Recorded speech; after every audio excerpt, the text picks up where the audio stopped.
Bismillah. Assalamualaikum warahmatullahi wabarakatuh.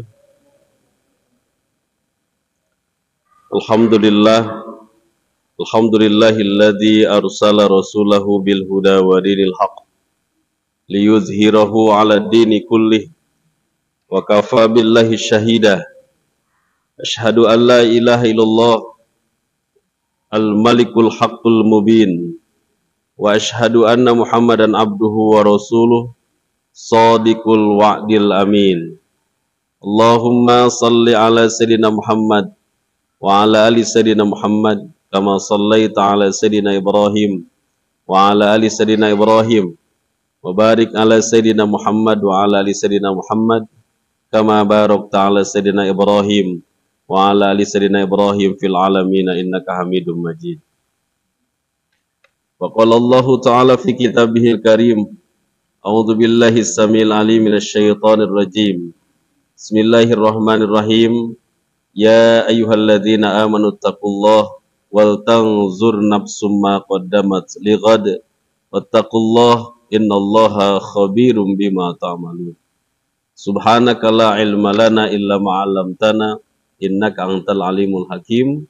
Allahumma ij'al jam'ana hadza jam'an marhuma wa tafarruqana min ba'dihi tafarruqan ma'suma. Alhamdulillahi rabbil alamin. Puji dan syukur sepenuh langit dan bumi atas segala limpahan nikmat karunia yang tak henti-hentinya Allah limpahkan pada kita sekalian, sehingga pada malam hari ini Allah masih melembutkan hati kita, Allah masih meringankan langkah kita, Allah masih memudahkan segala urusan dunia akhirat kita, sehingga pada malam hari ini kita bisa mengikuti sholat maghrib berjamaah, diteruskan dengan kajian ba'da maghrib. Mudah-mudahan ini menjadi amal soleh yang dicatat Allah Subhanahu wa ta'ala sebagai bekal abadi di akhirat. Salawat dan salam teruntuk teladan kita baginda Nabi Muhammad sallallahu alaihi wasallam, tak lupa pada keluarganya, para sahabatnya, para tabi'in. Mudah-mudahan kita semua dicatat sebagai umatnya yang setia satuhu pada ajarannya sampai hari akhir. Dan mudah-mudahan kelak kita mendapatkan syafaatul uzmanya pada hari kiamat.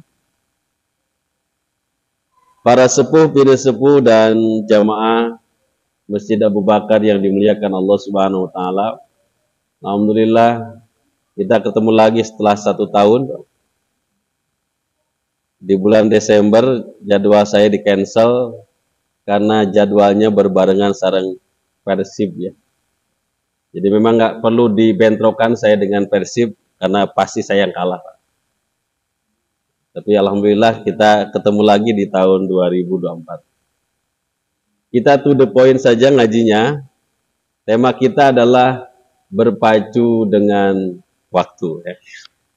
Dulu ada program berpacu dengan melodi apa tuh?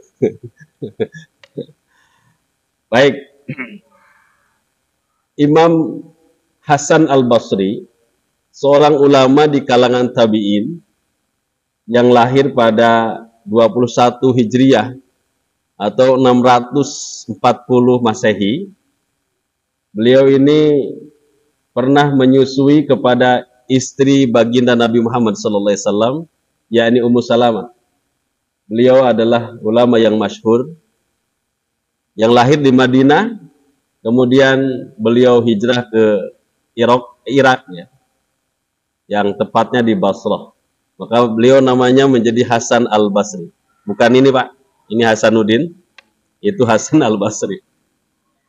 Di antara sekian banyak hikmah dan nasihat beliau menyebutkan bahwa kehidupan kita di dunia ini hanya 3 hari, Pak. Ya. Jadi hari kemarin, sekarang, dan besok. Atau yang kita sebut masa lalu, masa kini, dan masa yang akan datang. Masa lalu itu menjadi pengalaman dan kenangan. Masa kini atau hari ini itu menjadi kenyataan dalam kehidupan kita. Dan masa depan atau esok itu menjadi harapan. Oleh karena itu maka hari esok itu tentunya kita berbeda-beda, Pak. Ada yang 60, ada yang 70, ada yang baru 40, ada yang sudah menikah, ada yang belum menikah, bahkan ada yang 2 kali, ya, ada yang 3 kali, itu macam-macam itu. Itu masa lalu. Dan itu menjadi pengalaman, baik pengalaman hidup yang manis ataupun pahit, itu gado-gado di situ ada semuanya. Dan yang nggak bisa dari masa lalu itu bisa mengulang, Pak. Abdi nuju orok, Pak, ningali budak SD, hoyong jantan budak kali SD. Keren kayaknya. Seragamnya merah putih. Ketika sudah jadi SD, lihat anak SMP, pengen, Pak. Ya, jadi anak SMP. Ketika udah jadi SMP, lihat anak SMA, pengen, Pak. Udah SMA, pengen lihat anak kuliahan, mahasiswa pengen jadi mahasiswa. Udah mahasiswa, lihat yang udah nikah, pengen menikah. Udah nikah, lihat yang udah nikah lagi, pengen juga, Pak. Jadi, tapi itu kan berproses, pasti mengalami insya Allah, kalau panjang umur. Tapi kalau seusia saya hari ini, lihat anak SMA nggak bisa balik, Pak. Bisa sih beli bajuna, putih abu, tapi itu pantas, Pak. Masa anak SMA janggotan gitu. Nah, artinya masa lalu itu nggak mungkin diulang lagi. Oleh karena maka yang kedua adalah hari ini atau masa kini. Ini menjadi kenyataan. Kadang kita punya harapan, tadi malam mungkin mudah-mudahan ya Allah hari ini tidak hujan. Ternyata kenyataannya hujan. Sebetulnya hari ini, Pak, saya tuh harus ke Jakarta, Pak. Ya. Tapi dipikir-pikir naon ke Jakarta nunggu-nang Pak. Ya udah ke sini saja, ini udah jelas di jadwal di sini.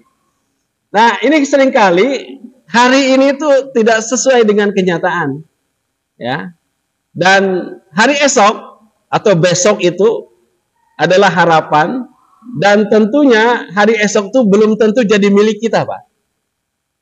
Masa lalu udah kita lalui. Hari kemarin. Masa kini ini yang sedang kita hadapi. Masa depan atau esok ini nggak ada jaminan kita masih hidup, Pak.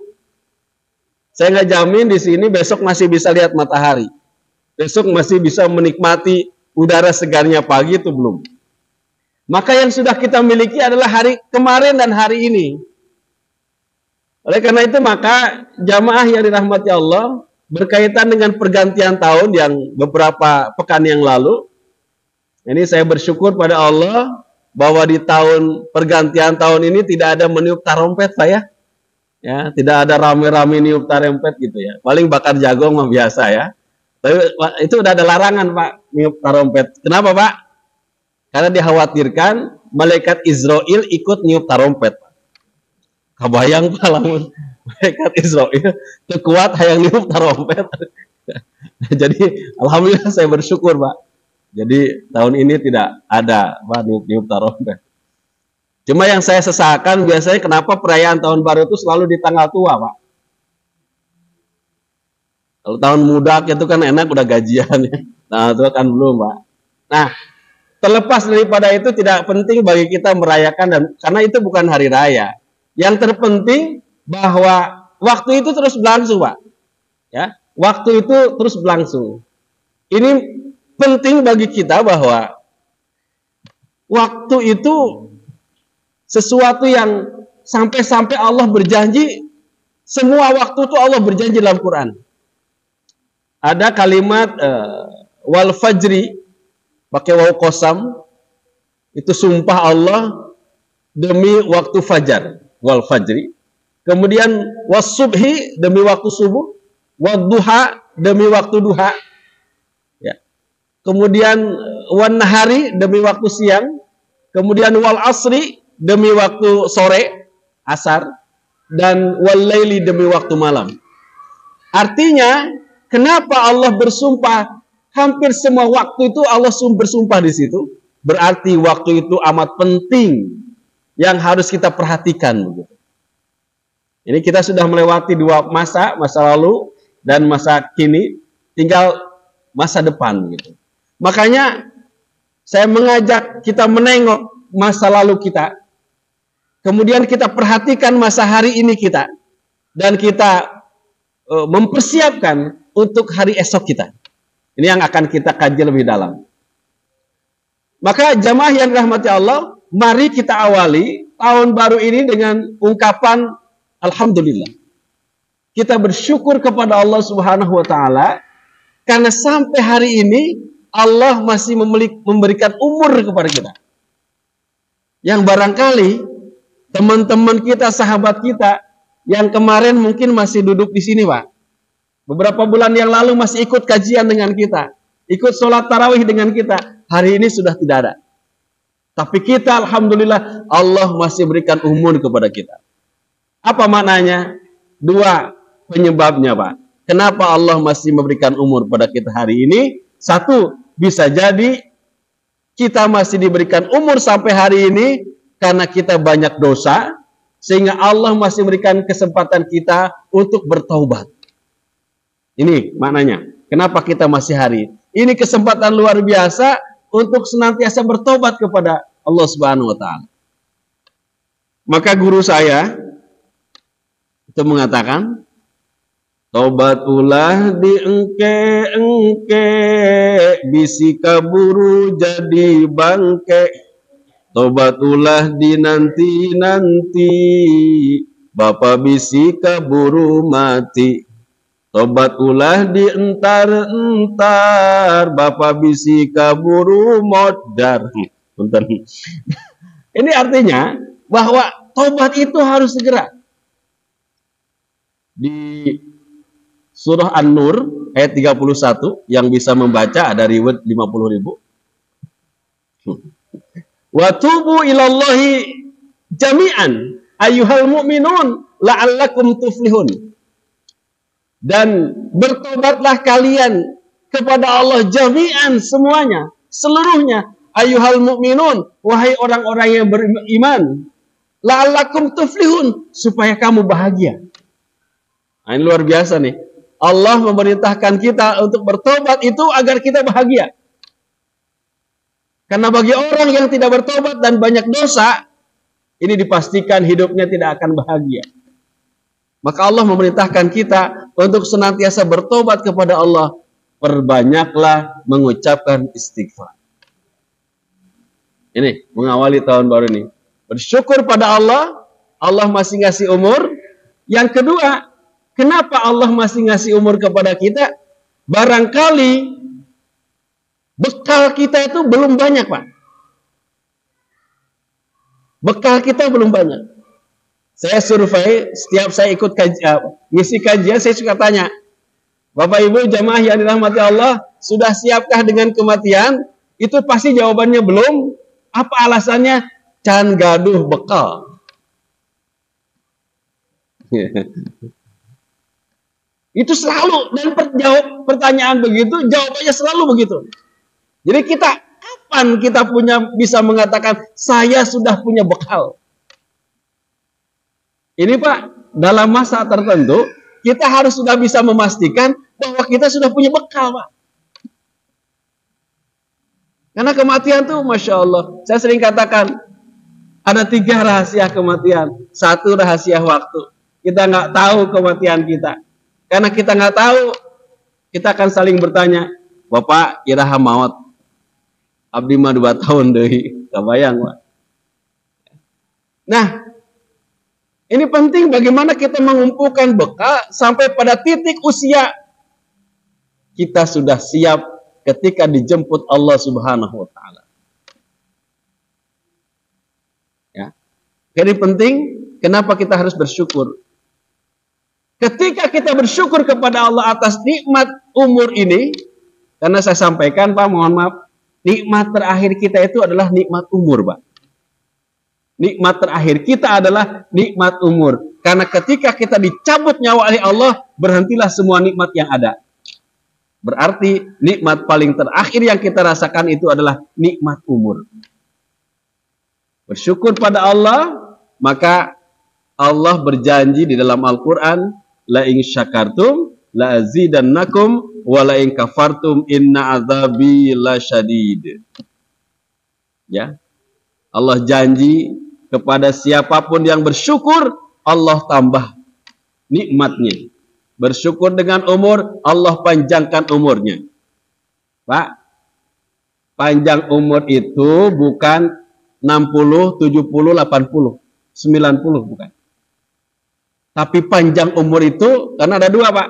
Ada umur biologis, ada umur amal soleh. 60, 70, 80 itu umur biologis, Pak. Ya. Setiap kita beda-beda. Tapi ada yang disebut dengan umur amal soleh. Ada orang umur biologisnya panjang, tapi umur amal solehnya pendek. Usianya 70 tahun, tapi baru tobat di usia 69 tahun. Berarti dia amal solehnya hanya 1 tahun. Tapi ada orang yang usianya pendek, hanya 25 tahun, tapi umur amal solehnya panjang, sebab dari mulai balik, dia banyak melakukan amal soleh.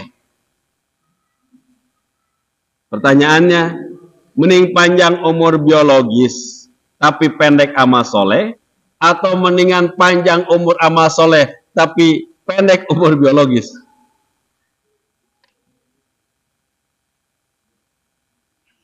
Ini jika ngaharulang, dia jika nunggu siap-siap tere. Kita sih berharap panjang umur biologis, juga panjang umur amal soleh. Seperti Pak Soleh ini kan luar biasa. Soleh terus ya. Nah, ini yang harus kita pikirkan, bagaimana kita memperpanjang umur amal soleh. Gitu. Kalau umur biologis kan sudah ditetapkan oleh Allah. Tapi umur amal soleh, kita yang harus ikhtiar. Ya, kita yang berikhtiar. Bagaimana mengisi hari-hari kita itu dengan berbagai macam amal soleh. Apalagi alhamdulillah jamaah yang dirahmati Allah, maka hari ini itu adalah kenyataan kita. Mudah-mudahan kenyataan kita yang Allah berikan itu kenyataan yang banyak amal solehnya. Ya, ini sudah masuk bulan hebat, Pak. Ini sudah masuk Rajab, Pak. Rajab, Sya'ban, Ramadan. Ya, maka Rajab itu adalah syahruz zar'i, bulan menanam. Jadi kita ini menanam kebaikan-kebaikan, Pak. Ya. Yang kedua, bulan Sya'ban adalah syahruz syaqi, bulan menyirami. Dan nanti Ramadan itu bulan syahr hasadi, bulan memanen gitu. Ini kan luar biasa. Rajab, Sya'ban, Ramadan. Ini bulan hebat ya. Bulan yang Allah berikan luar biasa pada kita. Maka ketika kita masih diberikan umur sampai hari ini, bahkan kita berdoa, Allahumma barik lana fi Rajaba wa Sya'bana wa ballighna Ramadan. Nah, ini bacakan, Pak. Sering-sering baca doa ini agar kita diberkahi di bulan Rajab, di bulan Sya'ban, dan disampaikan ke bulan Ramadan. Karena yang bisa melipat gandakan pahala kita tuh ini, Pak, bulannya. Apalagi Ramadan. Kebayang nggak, Pak? Ramadan tuh, ini para ajlengan juga sering menyampaikan di bulan Ramadan terutama, bahwa Ramadan itu salah satu keistimewaannya adalah ada malam Lailatul Qadar. Bukan malam Lailatul Qadar, salah itu, Pak ya. Lailatul Qadar. Karena Lailah itu udah malam, diboros bahasanya. Ada Lailatul Qadar, ya, di mana Lailatul Qadri khairum min alfi syahr. Lailatul Qadar itu lebih baik daripada 1000 bulan. Pak, umur umat dulu itu panjang-panjang, Pak. Nabi Nuh bahkan hampir sampai 1000, Pak. Cangkel, Pak. 1000. Pak Haji 80, Pak Haji. 75. Terus cangkel tak can, Pak Haji. 1000, kebayang tuh. Ya, 1000. Nah, umurnya panjang-panjang. Berarti kesempatan amal solehnya panjang. Kita ini sudah diberikan batasan oleh Nabi, pendek-pendek usia umur Nabi itu. Umur Nabi itu 60, 70. Udah jarang yang lebih dari 70 tahun. Makanya kalau di sini ada jamaah yang sudah 69 tahun, 11 bulan, siap-siap ya, sasih payun. Nah, ini, tapi kita punya kesempatan, Pak. Tiap tahun ada Lailatul Qadar. Kalau seandainya kita dapat di tahun ini dapat Lailatul Qadar, berarti kita punya amal soleh, punya pahala seperti orang ibadah 83 tahun. Satu malam, Pak. Kalau tiap tahun, kebayang nggak? Kita dapat Lailatul Qadar. Masya Allah. Kita bisa menyamai amal soleh umat-umat terdahulu. Inilah adanya Allah. Inilah kehebatan umatnya Nabi Muhammad SAW. Umur biologisnya pendek-pendek, tapi umur amal soleh bisa menyamai umur-umur umat terdahulu yang umurnya ratusan, bahkan hampir 1000. Pak. Nah, makanya ini kesempatan bagi kita, kalau nanti Allah masih kasih umur sampai bulan Ramadan, itu luar biasa. Jangan pernah disia-siakan. Ya. Karena di bulan lain sudah susah, Pak. Susah. Ya, susah. Saya sering menyampaikan, kita ini harus punya amal unggulan, Pak. Ya, amal unggulan. Ketika kelak ditanya oleh Allah, amalmu apa? Ada amal unggulan. Karena kalau kita melakukan amal seperti Nabi, nampaknya nggak bisa kita. Imannya maksudnya. Kualitas imannya. Nabi kan, Pak, kalau tarawih itu, kenapa banyak diriwayatkan, hadis yang disampaikan, Nabi itu kalau sholat tahajud, itu sampai bengkak-bengkak. Ini masuk akal nggak Pak kira-kira? Bapak pernah sholat malam sampai bengkak-bengkak? Saya yakin nggak, Pak. Ternyata, Pak, setelah ditelusuri dari seorang sahabat yang pernah menjadi makmumnya Nabi Muhammad, itu di rakaat pertama saja, setelah Fatihah, Nabi baca surah Al-Baqarah sampai akhir, Pak. Beres Al-Baqarah, kirain mau sujud, Pak. Ruku. Dilanjutkan dengan surah Ali Imran, 200 ayat. Kirain udah beres, mau ruku, dilanjutkan dengan surah An-Nisa. Itu surat panjang-panjang di dalam Quran, Pak. Kebayang nggak? Itu satu rakaat. Kalau Nabi 11 rakaat, kebayang nggak, Pak? Maka pantas sampai Nabi bengkak-bengkak. Kita sih bengkak, udah main bola. Ditotong. Baru. Nah, jadi kita pun sama, harus punya amal unggulan. Bapak bisa tahajud istiqomah, itu bagus, Pak. Nanti kepada Allah ketika ditanya, apa amalmu? Ini ya Allah, saya tiap malam bangun untuk tahajud. Kalau Bapak bisa melakukan duha tiap hari istiqomah, itu bagus, Pak. Kalaupun nggak bisa tahajud, duhanya istiqomah. Tahajud nggak bisa, duha nggak bisa. Apa itu? Saum. Senin Kamis contohnya. Sanes ibak, Pak. Senin Kamis teh. Ayo tatanggi abdi mah ibak nate Senin jeung Kamis. Salah sama tara rebo tara. Jumaah komo. Tahajud enggak, duha enggak, saum enggak, sedekah. Minimal punya, Pak, amal unggulan gitu. Karena kalau semua seluruhnya tadi kita nggak bisa, bukan karena ini keimanan kita yang lemah. Minimal ada sesuatu gitu yang bisa kita banggakan, yang kita nanti persembahkan kepada Allah, itu kita bawa amal gitu. Nah, apa saja ya. Kan amal yang paling dicintai Allah itu adalah amal yang istimror, yang istiqomah, yang selalu begitu. Baca Quran sehari 1 juz 3 bulan tuh, Pak. Nah, itu Allah tidak suka tuh ya, gitu ya. Walaupun Bapak baca Quran 1 juz sehari, tapi istimror itu bagus. Nggak bisa 1 juz, setengah juz.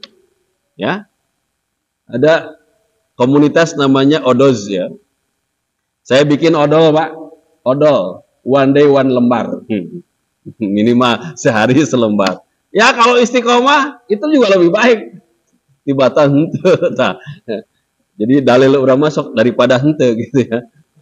Yang penting punya amalan gitu. Amalan yang istiqomah kita lakukan sehingga itu bisa kita persembahkan kelak kepada Allah Subhanahu wa taala. Nah, hari ini maka ada 2 tugas manusia di muka bumi ini, Pak. 1 di surah Az-Zariyat ayat 56. Ini sudah populer ayatnya. Wa ma khalaqtul jinna wal insa illa liya'budun. Wa ma khalaqtul jinna wal insa illa liya'budun. Wa ma khalaqtul jinna wal insa illa liya'budun. Tidak semata-mata Allah ciptakan jin dan manusia kecuali untuk beribadah kepada Allah Subhanahu wa taala. Ya, ini tugas kita, bagaimana mengemban tugas itu? Artinya ibadah itu tidak semata hanya yang sifatnya mahdoh saja, salat, saum, zakat, puasa, tidak, tapi seluruh aktivitas kita nilainya harus beribadah. Nutu, ngejo, ngalacai, nganteran harus jadi ibadah. Apapun, sejak bangun tidur sampai tidur kembali, nilainya harus beribadah kepada Allah. Itu hebatnya orang beriman tuh Pak. Ya, seluruh aktivitasnya bisa bernilai ibadah kepada Allah. Nah, maka tugas yang kedua jamaah yang dirahmati Allah adalah ini di surah Al-Baqarah ayat 30. Wa idh qala rabbuka lil malaikati inni ja'ilun fil ardi khalifah. Qalu ataj'alu fiha may yufsidu fiha wa yasfiku dima wa nahnu nusabbihu bihamdika wa nuqaddisu lak. Qala inni a'lamu ma la ta'lamun. Wa idh qala rabbuka lil malaikah, dan ketika tatkala Tuhanmu berkata kepada para malaikat, inni ja'ilun fil ardi khalifah, sesungguhnya aku akan menjadikan di muka bumi ini adalah khalifah. Nah, jadi tugas kita jamaah yang dirahmati Allah, selain sebagai abdinya Allah, sebagai hambanya Allah, juga sebagai pemimpin. Ini yang patut kita cermati hari ini, Pak. Kalau bisa, didik anak-anak kita tuh jadi pemimpin. Jangan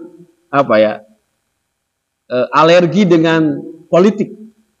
Jangan alergi dengan pemimpin. Kalau bisa umat Islam ini memimpin di segala leading sektor, RT, RW, sampai presiden. Hebat nih Pak. Dia sebagai hamba, juga sebagai khalifah, sebagai pemimpin. Karena kalau kepemimpinan jatuh kepada orang yang tidak suka Islam, nah, hancur Pak kayak sekarang. Haji seberapa sekarang Pak? Haji, biaya haji hampir ya. Kan? 95. Hampir 100 juta. Kebayang nggak Pak?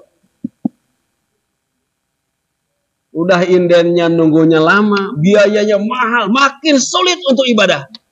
Karena dikelola bukan orang yang suka dengan Islam. Nah, ini salah satu dampaknya saja Pak. Ketika pemimpin itu tidak cinta dengan Islam, maka apapun yang berbau Islam akan dipersulit. Termasuk di dalamnya adalah haji. Padahal haji itu bisa dibuat lebih. Artinya masyarakat bisa begitu, mampu lah gitu. Kalau kemarin 30, 25, 30 bisa ditekan jadi 15 juta Pak. Ya. Makin banyak orang yang bisa berkesempatan untuk haji. Makanya Pak, didik anak-anak jadi pemimpin. Karena kalau bukan anak-anak kita yang jadi pemimpin, ya, bisa garong jadi pemimpin, ya, koruptor jadi pemimpin, ya, germo jadi pemimpin. Kita habis, Pak. Makanya didik anak-anak kita jadi pemimpin, karena tugas kita di dunia ini, satu sebagai hamba, dua sebagai pemimpin. Kalau hambanya sudah selesai, seorang yang beriman, kuat, jadi apapun di level kepemimpinnya, dia akan baik. Dia takut pada Allah, dia akan sayang pada rakyat. Ya. Maka kita berdoa, mudah-mudahan 2024 lahir pemimpin yang cinta pada Allah. Sing tarik amin apa? Ameh kadengi ke istana, gitulah. Amin. Nah, ini penting, Pak. Bagaimana kita ingin ada perubahan, ya, bukan dilanjutkan, tapi perubahan. Nah, ini makanya doa Nabi Ibrahim, Rabbana hablana min azwajina wa dzurriyyatina qurrata ayun waj'alna lil muttaqina imama. Itu, Pak, doa luar biasa tuh. Ya. Di ujung ayat itu, ya, waj'alna lil muttaqina imama, dan jadikanlah kami pemimpin bagi orang-orang yang bertakwa. Hebat gak? Hebat. Pemimpin orang-orang yang bertakwa. Dan di Indonesia pantas itu, yang memimpin itu orang bertakwa. Karena Indonesia negeri muslim terbesar, maka yang pantas jadi pemimpin adalah orang yang bertakwa. Itu perintah Allah, Pak, dalam Quran. Waj'alna lil muttaqina imama. Ya. Jadi kita ini, Pak, harus punya cita-cita anak-anak kita itu jadi pemimpin. Ya. Ya, levelnya beda-beda, silakan. Yang penting sesuai dengan kemampuan. Ini adalah perintah Allah. Pemimpin. Karena pemimpin itu sangat penting, Pak. Jangankan ngurus 200 juta, 2 orang saja, Pak. Jalan 2 orang, harus diangkat satu jadi pemimpin. Dalam Islam begitu. 2 orang, ya, harus diangkat jadi pemimpin. Karena kalau enggak punya arah, ya, tujuan enggak jelas, maka pemimpin yang beriman. Nah, selanjutnya jamaah yang dirahmati Allah, tadi hari kemarin itu awali dengan alhamdulillah dan istighfar, ya, barangkali banyak dosa yang kita lakukan. Hari ini awali dengan bismillahirrahmanirrahim. Ya. Tahun ini awali dengan bismillahirrahmanirrahim. Kenapa? Bismillah itu dengan nama Allah, atas nama Allah. Jadi mengawali segala sesuatu itu dengan membawa Allah dalam kehidupan. Ya. Kita ke depan nampaknya ini, Pak, ujian ke depan itu bukan makin ringan, itu makin berat.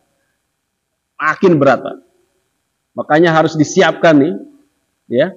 Harus disiapkan mental yang luar biasa, karena ke depan ujian bukan makin ringan, tapi makin berat. Ya. Kita lihat anak cucu kita kalau ini mau jadi apa nanti, Pak? Kalau ini tidak berubah. Ngeri, Pak. Anak cucu kita ini. Yang dipertaruhkan adalah kehidupan anak cucu kita. Mungkin kita mah tinggal berapa lama lagi, Pak, ya, menikmati kehidupan ini. Ya. Kita nggak akan lama lagi. Tapi anak cucu kita yang akan mewarisi nanti. Makanya penting bagaimana tadi menjadikan anak-anak kita sebagai hamba, ya. Yang kedua juga sebagai khalifah. 2 hal ini satu kesatuan yang tidak bisa dipisahkan. Baru nanti akan punya dampak, ya, punya dampak. Maka yang ketiga, hari ini dan hari esok awali dengan bismillahirrahmanirrahim supaya ke depan kita bisa lebih baik, Pak. Karena kata Nabi, man kana yaumuhu khairan min amsi fahuwa rabih. Barang siapa yang hari ini lebih baik daripada kemarin, maka dia orang beruntung, Pak. Dia orang beruntung itu jika hari ini lebih baik dari kemarin. Tahun 2023 lebih baik daripada 2022. Itu orang yang beruntung. Kemudian wa kana yaumuhu misla amsihi fahuwa maghbun. Kalau hari ini sama dengan kemarin, Hari ini, kemarin sedekah 10.000, hari ini 10.000, sama kualitasnya, maka termasuk orang yang rugi. Ya, rugi. Dan yang ketiga, wa man kana yaumus syarra min amsi fa huwa mal'un.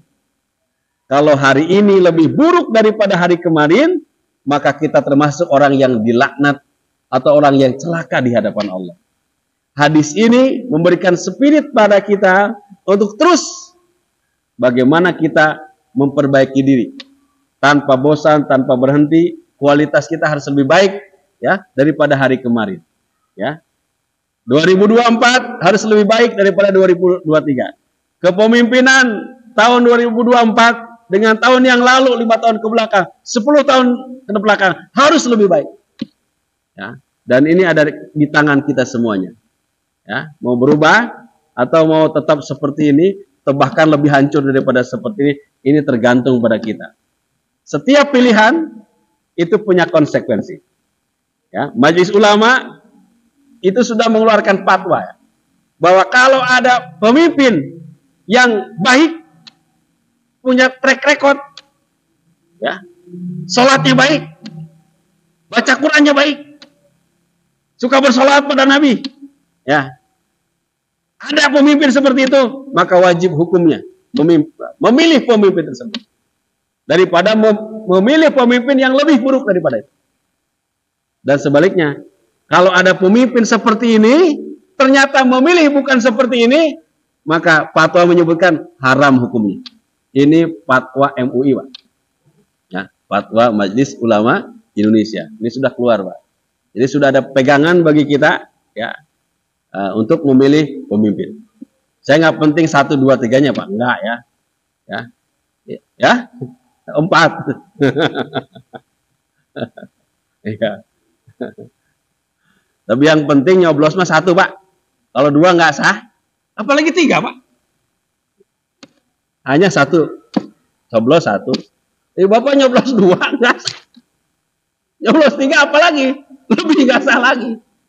Ya, gitu sajalah, Pak, ya. Mudah-mudahan ini jadi panduan buat kita semua, dan tentunya kita berharap berdoa kepada Allah agar kita diberi kekuatan, ya, diberikan kekuatan iman dan Islam.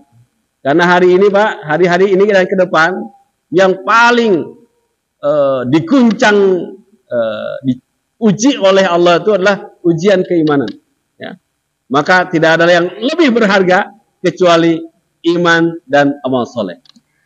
Iman dan amal soleh. Ya. Hari ini kita banyak menyaksikan orang-orang cerdik, orang-orang pandai, orang-orang yang secara track record pendidikannya bagus. Bahkan sampai profesor, doktor, S1, S2 sampai S10, jurusan Ciroyom Gede Bage bahkan. Tapi kita nggak ngerti ya. Nah, kenapa tidak sesuai gitu ya? Ya, perkataannya. Nah, ini kan berarti keilmuan itu belum tentu memberikan hidayah begitu. Ya. Belum tentu memberikan hidayah. Ilmu tinggi belum tentu benar perbuatannya. Ya. Maka kita minta pada Allah tuh dikuatkan iman, dan yarfa'illahu ladzina amanu minkum walladzina utul ilma darajat, ya. Jadi yang diangkat tuh bukan orang berilmu, tapi orang beriman. Orang beriman dan berilmu. Baru itu ditinggikan derajatnya oleh Allah Subhanahu wa taala. Ya, oleh Allah Subhanahu wa taala. Di hari ini mudah-mudahan kita tidak salah mengambil langkah, tidak salah mengambil sikap, ya. Perbaiki akidah kita, perbaiki iman kita, perbaiki kualitas ibadah kita pada Allah, agar kita bernilai di hadapan Allah, selamat dunia dan akhirat. Barangkali itu saja, sudah cukup, Pak? Ada pertanyaan? Gak usah lah, selapar. Baik, barangkali kalau tidak ada pertanyaan, kita cukup sampai di sini. Mudah-mudahan ada manfaatnya. Billahi fissabil haq. Assalamualaikum warahmatullahi wabarakatuh.